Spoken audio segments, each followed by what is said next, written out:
ગુજરાતના રાજકારણમાં અને ખાસ કરીને સૌરાષ્ટ્રમાં અત્યારે ધોકા શબ્દ ચર્ચાનું કેન્દ્ર બન્યું છે. પરસોત્તમ સોલંકી, જેમને કોળી સમાજના મજબૂત નેતા માનવામાં આવે છે, તેમણે ફરી એકવાર એવું નિવેદન આપ્યું છે જેનાથી વિવાદ વકર્યો છે. આખી ઘટનાને વિગતવાર ચર્ચા કરીશું. નમસ્કાર, હું છું સંજય દેસાઈ અને તમે જોઈ રહ્યા છો લલકાર ન્યૂઝ.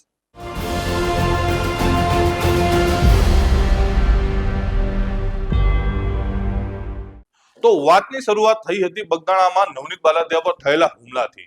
નવનીત બાલદિયા પર હુમલો થયા પછી કોળી સમાજ રોષે ભરાયો હતો અને ત્યારબાદ કોળી સમાજ અને કોળી સમાજના નેતાઓ આ મુદ્દાને લઈને મેદાને ઉતર્યા હતા. એ પછી પરસોત્તમ સોલંકીએ જાહેરમાં કહ્યું હતું કે મારા સમાજ માટે મારે ધોકા પડવા પડશે તો પણ હું પાછળ નહીં હટું. એને કોઈ મતલબ નથી અને જ્યારે જરૂર પડે ને ત્યારે ધોકા બી પડવા પડે ને તો પરસોત્તમ સોલંકી એવું પડે. એમાં તમે કોઈ ચિંતા નહીં કરતા. આવી જાઓ મારા બંગલે. ભાવનગર રહું છું, ગાંધીનગર રહું છું, ઉના રહું છું. તમારે શું છે, આવો અને તમારા અખતરા કરવા હોય ને તો પરસોત્તમ સોલંકીને યાદ કરજો. આ નિવેદન બાદ આહિર સમાજમાં ભારે રોષ જોવા મળ્યો હતો. આહિર સેના દ્વારા આ જાહેર પત્ર પણ બહાર પાડવામાં આવ્યો હતો, જેમાં સવાલ કરાયો હતો કે શું લોકશાહીમાં કાયદો હાથમાં લેવો કેટલું યોગ્ય છે. પરસોત્તમ સોલંકી અને હીરા સોલંકીના વાતને લઈને ખુલાસો કરે આવા નિવેદનો કોના માટે કરવામાં આવે છે અને કેમ કરવામાં આવે છે. હવે આ વિવાદ હજુ શાંત પડ્યો નહોતો ત્યાં ભાવનગરના એક સમૂહ લગ્નમાં હાજરી આપવા પહોંચેલા મંત્રી પરસોત્તમ સોલંકીએ ફરી એ જ વાતને દોહરાવી છે. ધોકા પડવાની વાતને લઈને ખુલાસો કર્યો છે. આવો સાંભળીએ ત્યારે શું કહી રહ્યા છે મંત્રી પરસોત્તમ સોલંકી. કે હું કોઈ ગામમાં ગયો હતો અને મેં પબ્લિક જોઈ ને તો મારાથી રહેવાનું એટલે મારાથી કહેવાય ગયું કે તમે ચિંતા કરતા નહીં, તમને કોઈ ટેન્શન હું નહીં, પણ તમને કોઈ ધોકા મારે ને તો પરસોત્તમ સોલંકી છે. મેં સમાચારમાં એ તમે જોયું હોય બધા કે બધા કહેતા હોય કે આ મંત્રી દરજાનો માણસ અને જાહેરમાં આવું બોલે. મેં કીધું જીને જી સમજ્યું સમજે, એ તો જી છે.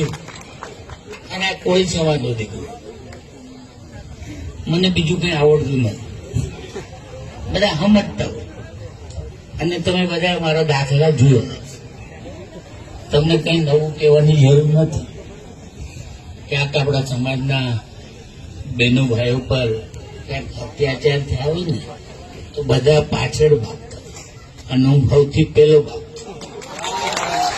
મને બધું ન ગમે અને મને કોઈ લાલા પોપા મને આવડતું નથી. હું કોઈને પગે પડું એવું હું નથી, મને ના જ ગમે. તમે મને જાહેરમાં ભાષણમાં કોકે જોયું. ઘણા મારા ઇન્ટરવ્યુ લેવા આવે ને તો ઘણા મને પૂછે કે તમે સરકારમાં બેઠા તો સરકાર આગળથી તમે શું માંગો છો? બીજું કાંઈ નહીં. મારા કોઈ સમાજને ખૂબ પ્રગતિમાં રાખે, એમને જેટલા થાય એટલા કામો આપો.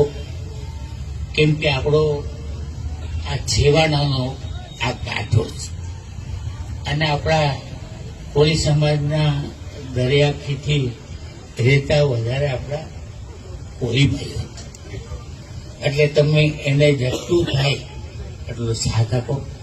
આ પહેલા જ્યારે પરસોત્તમ સોલંકીનું નિવેદન સામે આવ્યું હતું કે એ સમયે ઘણા પ્રશ્નો થયા હતા. આહિર સેના દ્વારા એક પ્રેસ નોટ જાહેર કરાઈ હતી, જેમાં સ્પષ્ટતા કરાઈ હતી કે પરસોત્તમ સોલંકી અને હીરા સોલંકી ખુલાસો કરે. ધોકા ઉપાડવાની વાત તો કરી, પણ આ વાત કોની તરફ ઇશારો કરે છે? આવા અનેક સવાલ ઉભા થયા હતા. ત્યારે પરસોત્તમ સોલંકીના ખુલાસાથી આગામી સમયમાં માહોલ ગરમાય છે કે કેમ એ હવે જોવું રહ્યું.